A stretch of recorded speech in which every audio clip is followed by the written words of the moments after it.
Let's talk about it. Let's talk about it. It's honestly not a huge fast. segment. Right? It's a quick little. So Mr. Beast we talked about it before. He was caught doing all kinds of schemy crypto bro shit.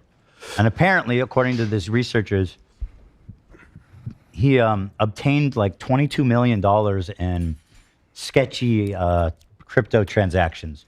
Yeah. Has Mr. Beast ever responded? Or He did. He Kinda. responded to Coffee with a short legalese statement. I never broke the law. Well, take a look. It's in the doc here in the CoffeeZilla section in number 4.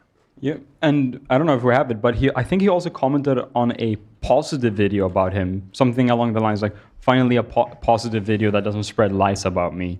And I'm curious if that was connected to that. I'm going to see if I can find it. I love how Mr. Beast is in his like fallen era. Yeah. Because it happens to everybody.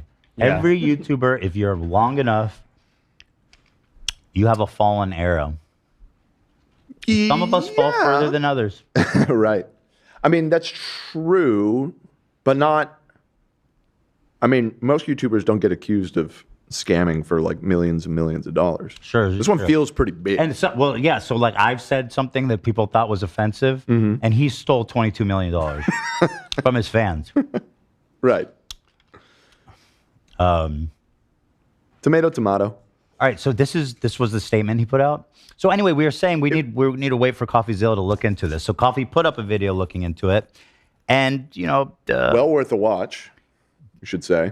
yeah, always. And basically, he confirms that there's lots of sketchy activity. Right? Yeah. Basically, he goes through that entire long document that some researchers put together. He does, outright say that a handful of the accusations against him seem dubious. And he also is very careful to say that a lot of this is stuff that can't really be fully proven. Mm-hmm. But that said, there is a lot of smoke here when it comes to several of the coins in particular. So basically, there's one where he was directly tweeting about this crypto coin, kind of hyping it up on Twitter. And according to what CoffeeZilla says, at the exact same time, literally the same day, was selling that coin. So he was implying like, this is the next big thing.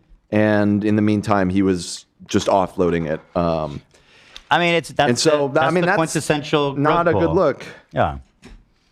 Quintessential pump and dump, basically. Yeah. So here's what he said in response. These investments were made and managed in consultation with industry experts, so he's not denying it, to ensure full compliance with all appropriate rules and regulations. I mean, just because it's legal doesn't mean that it's okay. Right. And this is what a spokesperson said on his behalf. Yep. The wallet is not owned or managed by Jimmy, but rather a fund led by respected and sophisticated managers. This is so bullshit.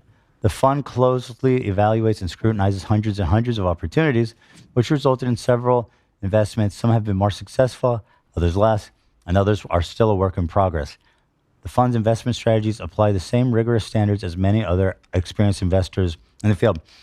Was it in Coffee's video where he showed clips of him being like, oh yeah, I did this with these cryptos. Yeah. Like, So that's sort of like the core of, so this was the statement that Coffee got back in response to a long email with a lot of specific questions. Mm-hmm. And they didn't really address any of those questions. They instead just replied with this statement, basically saying, Mr. Beast just gave a bunch of money to these other people and they handle his crypto investments. Bullshit. But then, yes, like you said, in the video, Coffee shows several clips from our favorite podcast, Impulsive, where Mr. Beast went on and was essentially bragging about his crypto moves. So in those clips, he makes it seem like he is the one that is doing all of this stuff. And he is, obviously. I mean, I would say so, but I guess he could potentially argue that he has plausible deniability. Right. But we know, like, he's doing it, right? It's he making the calls on that one. Also, his tweets are pretty damning. Like, he tweeted out, right? Am I wrong? He tweeted. Well, that's out what a I was couple. referring to. They were able to show, because they were able to get their hands on all of these wallets, Yeah. and all of that information is public, so they can just look it up and see when these coins were being sold. And literally simultaneous to him pumping the coins on his Twitter, he is dumping on these wallets. Yeah. I mean, that's GG in my opinion. That's just, Yeah. that's just now classic. he's claiming, oh, I have nothing to do with that dumping.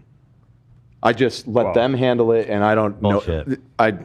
That's like, for you to decide if it's- that's bullshit or if not. it's But that's not what he's you- claiming. If it's not you personally, it's your money and your company. So who Look, cares? He's, Decide he's for you. operating under this thin veil of plausible deniability, which is fine legally, but come on, let's be real here. So there you go. That's that.